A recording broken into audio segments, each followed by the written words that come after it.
नमस्कार प्यारे विद्यार्थियों।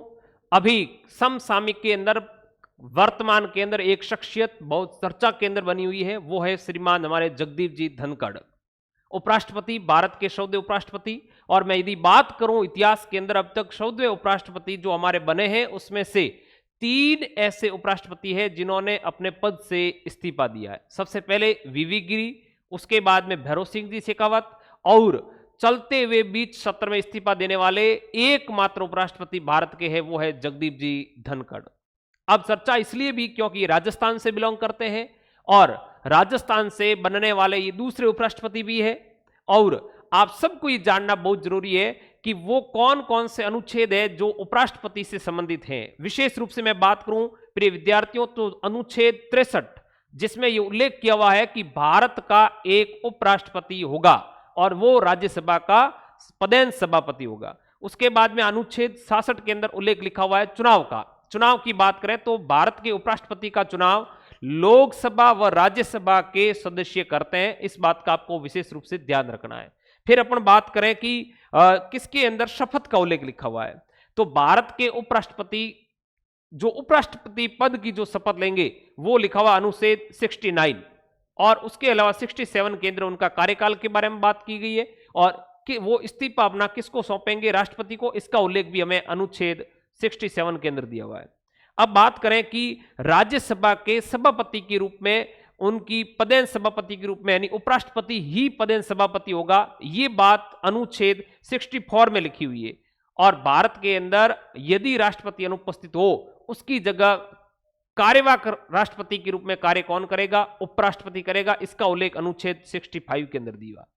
एक ऐसी शख्सियत जिसने किसान कौम में जन्म लिया और वकालत से अपने कैरियर की शुरुआत की और उसके बाद में उन्होंने लोकसभा के सदस्य भी रहे, विधानसभा के सदस्य भी रहे और सर्वोच्च सेकंड पद जो भारत का है उपराष्ट्रपति के पद को आपने सुशोभित किया और चलते हुए बीच सत्र में आपने इस्तीफा देकर सबको चौंका दिया। ये अपने आप में एक चर्चा का विषय बना हुआ है। प्रिय विद्यार्थियों, अपन बात करें कि जगदीप जी जो धनखड़ साहब है वो एक सज्जन पुरुष के रूप में हम सबको और सदैव ये याददाश्त होती रहेगी कि एक नेक दिल इंसान जिन्होंने इस्तीफा क्यों दिया। तो बात करते हैं कि आपने सुना होगा कि जगदीप जी धनखड़ पिछले कई महीनों से, अप्रैल से लेकर मार्च अप्रैल की बात करूं, वहां से लेकर लगातार दिल्ली हाईकोर्ट के जो जज थे वर्मा जी, उनके घर में नोट जले हुए मिले, उसको लेकर लगातार वो इस बात को उठा रहे थे। उनका प्रश्न वाजिब भी था कि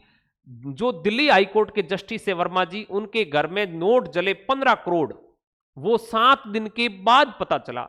और खास बात यह है कि 7 दिन के बाद में भी कोई एफआईआर दर्ज नहीं हुई। इतना चर्चा का विषय हुआ। इसका मतलब है कि कोई न कोई एक बहुत बड़ा व्यक्ति उसको आगे से मतलब कह सकते हैं कि अपन उसको प्रेशर कर रहा था या उसको हैंडल कर रहा था ताकि कोई मीडिया में न्यूज नहीं आई। इस बात को लेकर भी चर्चा में था। लेकिन हुआ ये कि इम्पीचमेंट, एम्पीचमेंट का मतलब महाभियोग, जो महाभियोग जस्टिस वर्मा जी के साथ लाने वाले थे, उस महाभियोग के अंदर हमारे एक इंक्वायरी एक्ट बना हुआ है 1968 इंक्वायरी एक्ट। ये कहता है कि महाभियोग हाई कोर्ट या सुप्रीम कोर्ट के न्यायाधीश या उसके अपन बात करें कि जस्टिस के सामने लाना है तो सबसे पहले बात करें कि किसी भी सदन में ये महाभियोग लाया जा सकता है।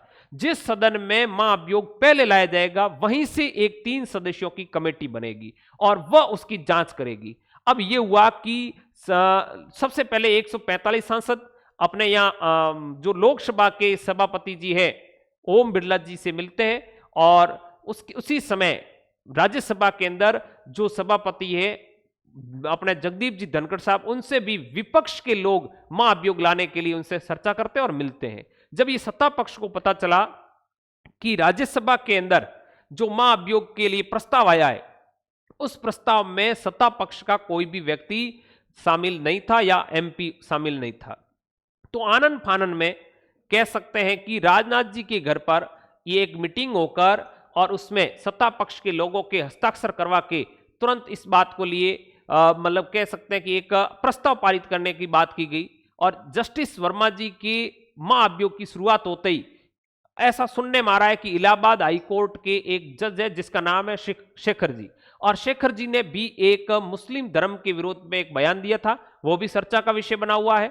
और इनके पीछे भी से उनके लिए भी महाअभियोग आने वाला था और ये सत्ता पक्ष को शायद नाक गुजरी होगी बात, और इसको देखते हुए टकराव सत्ता पक्ष और उपसभापति के मध्य देखने को मिला और स्वास्थ्य कारणों का हवाला देते हुए उपराष्ट्रपति जी ने इस्तीफा दे दिया। ये सब जानकारियां हमें मीडिया और इस प्रकार की इनपुट के आधार पर अपन कह सकते हैं कि हमें मिले हैं, लेकिन अपने एक तार्किक रूप से सोच सकते हैं कि कोई न कोई ऐसा रीजन रहा होगा, क्योंकि वो पहले तो मीटिंगें कर रहे थे।